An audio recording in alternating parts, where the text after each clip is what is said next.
अस्सलाम वालेकुम friends, welcome back to Top Smarties. Drama serial Shiddat. आखिरकार सुल्तान का बुरा वक्त शुरू हो चुका। खुदा ने भी अपनी रस्सी खींच ही ली। मकाफात शुरू हो चुका है। अब सुल्तान बचकर कहीं नहीं जा सकता क्योंकि असरा जो एनजीओ में आई है और यहाँ पर उसकी मुलाकात परीजे से हुई। परीजे को सुल्तान की हकीकत मालूम पड़ी कि वो तो अभी तक भी नहीं सुधरा, बल्कि अभी तक भी वो खुद पसंद है। ऐसे में नौफिल ने सोच लिया कि सुल्तान के साथ अब करना क्या है। असरा और उसकी भाभी के जाने के बाद नौफिल कहने लगा, सुल्तान को तो अब कोई नहीं बचा सकता। ऐसी चोट लगाऊंगा कि उठ नहीं पाएगा। तो परीजे पूछने लगी, आप ऐसा क्या करेंगे? तो नौफिल कहने लगा, एक बार उसे अपने कोर्ट केस में थक लेने दो, उसके बाद मैं उसे खूब अच्छे से थकाऊंगा। फिर वो अपना सारा प्लान भी परीजे को बताता है, जिस पर परीजे काफ़ी खुश हो जाती है और मुतमईन भी कि अब सुल्तान को कोई नहीं बचा सकता। दूसरी तरफ सरवर साहिब अपनी बहन को समझाते हैं, अब तुम्हें कोर्ट जाना होगा, तुम्हारी गवाही के बाद ही तुम्हें खुला मिल सकती है। तो यहाँ पर काफ़ी परेशान हो जाती है असरा, लेकिन भाई मैं तो कुछ नहीं कर सकती, मुझे तो कुछ नहीं आता, किसी से बात करनी अच्छे से नहीं आती, मैं क्या करूँगी वहाँ पर। तो सरवर साहिब कहने लगे, ये सब कुछ तुम्हें सुल्तान ने कहा, जबकि तुम बहुत बहादुर हो, बहुत कॉन्फिडेंट हो। याद नहीं कि तुम कॉलेज में कितनी अच्छी स्टूडेंट थी, लेकिन अब तुम अपना सारा कॉन्फिडेंट जो ख़त्म कर चुकी हो सिर्फ सुल्तान की वजह से।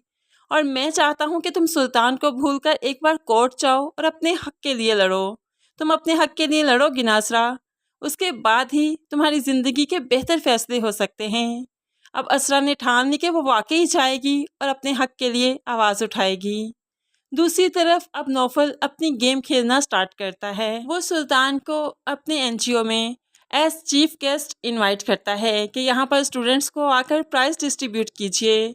सुल्तान तो काफ़ी खुश हो जाता है कि कोर्ट की सुनाई से पहले पहले अगर ये काम हो जाए तो उसकी तो वाह वाह हो जाएगी, उसका तो केस और भी स्ट्रॉन्ग हो जाएगा। लेकिन वो ये नहीं जानता कि यहाँ पर तो मछली खुद जाल में फंसने आ रही है। जैसे ही वो एनजीओ में आता है तो यहाँ पर परीजे दूर से ही सुल्तान को देखकर आवाज़ लगाती है, सुल्तान। तो सुल्तान चौंक कर पीछे देखता है। अलीज़े भागते हुए सुल्तान के पास आती है, उसको गिरेबान से पकड़ लेती है। कहाँ चले गए थे तुम? कितना ढूंढा मैंने तुम्हें, तुम मुझे नहीं मिले। तो यहाँ पर नौफिल ने जो प्रेस को भी इनवाइट कर रखा था, तो प्रेस ने फ़ौरन से पहले लाइव टेलीकास्ट करना स्टार्ट कर दी। सुल्तान तो काफ़ी परेशान हो जाता है, मैं तुम्हें नहीं जानता, पीछे हटो।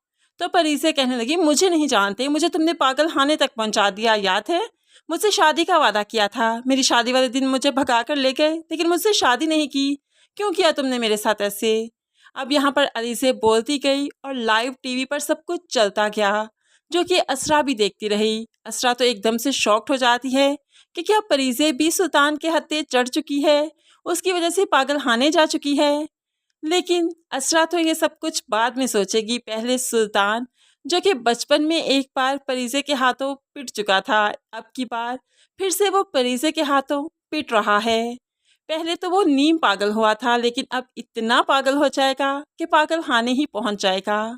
सुल्तान का अंजाम आखिर में हमें पागल खाने में ही दिखाई देगा, क्योंकि इस वाक़ये के बाद सुल्तान बिल्कुल पागल हो जाएगा, वो अपने हवासों में नहीं होगा, यहाँ तक कि उसे पागल खाने में एडमिट करवाना ही पड़ेगा।